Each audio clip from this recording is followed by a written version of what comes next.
3 million. 3 million. Mga idol, 3 million ang iyang nakitaan. Kung i-convert na to into piso, barato pa to kaniya to. Samot nakakaroon, lapas ng ito 3 million.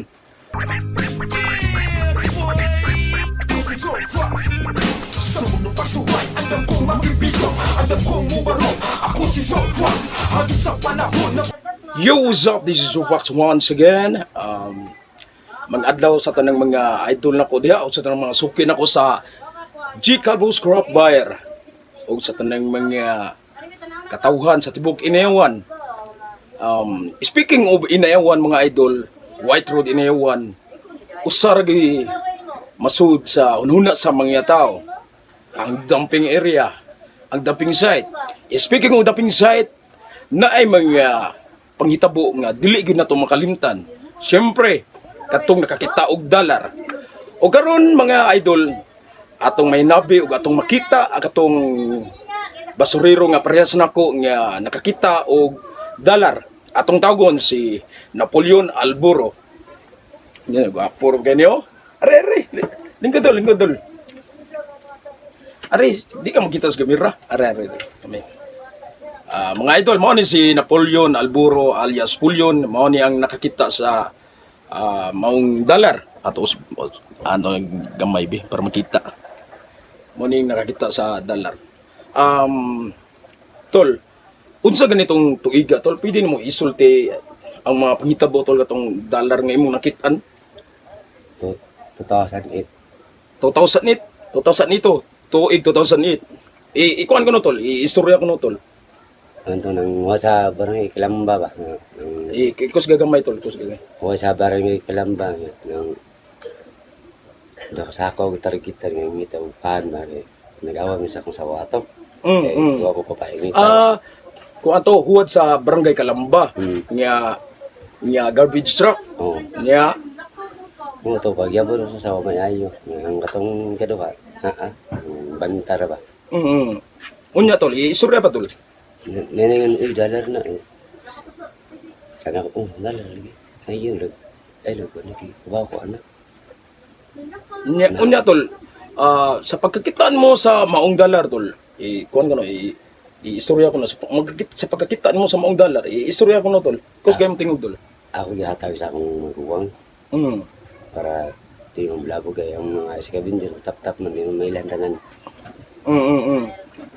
Na so mauna siya na kuan siya ray bahala ka ato. Na gasa ni gitapit ko. Na pila magito ang total atong dollar tol kung i-convert sa Philippine piso kaniadto sa year 2008. Pila magito ang dollar? 3 million. 3 million. Mga idol, 3 million ang iyang nakitaan. Kung i-convert na to into piso, barato pa to kaniadto. Samot nakakaroon, lapas ng ito 3 million. Na tol, ang katong dollar tol, unfortunately mga idol, wag ito maiyang dollar kay ngano, isulti tol, isulti. Ang katong kwarta paras ko ato pero ang mga tao di man pagbuot nila. Nga mako ato. Oo, na kuha to sa kuan tol sa Tagiya sa Tagiya gikuha sa Tagiya na unsa to giari kag itong mga ng NBI. Mga NBI giari ko no sa mga NBI na naabot gito sila sa unsa to tol? DYHP. Naabot to sa DYHP turn over nila ang maong dollar ug mga idol atong pakpakan si Tol Napoleon Alburo katong nakakita og $3 million there is sa White Road Inayawan dam site kay iya jud giuli iya jud turn over.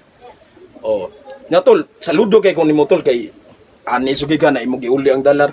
Mo na nakatatak sa kasaysayan diri sa White Road Inayawan dam site. Speaking of dam site, usar gyud matatak sa mga tao sa Visayas ug Mindanao ang nakakita og dollar. Mao ni inyo na gyud nakita personal sa atong guwan, sa atong vlog si Napoleon. Mao ni siya nakaron ang iyang panghinabuhian kung kinsa toy gusto nga mo kuha niya isip unsa nga trabaho tol no.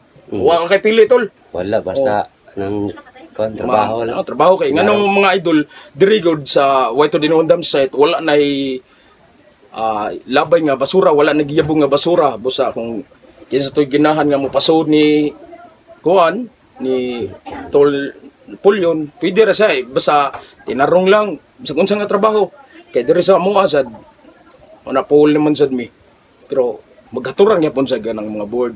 Speaking of board mga idol, mamalit gyapon tag mga scrap board, mga cellphone nga guba in a highest price, mga motherboard, bisa kung sa panang mga board, except blackboard, kaya gamit mo sa eskwelahan.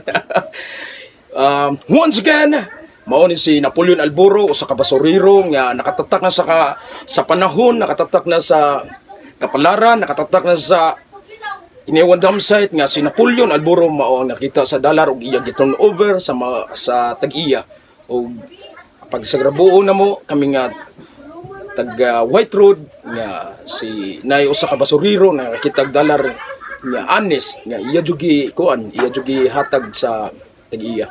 Na og karon si Napoleon Alburo mag-drive og e-bike usahay mangangkay og basura sa kilid-gilid para lang makasurvive sa kalisod kay ngano sukad nga nang wala na ang iniwan sanitary landfill. I mean to say nga na-close na, wala na goy basura nga giyabo diri, lisod na gyud tanan ang kahimtang diri labi na namong mga basurero.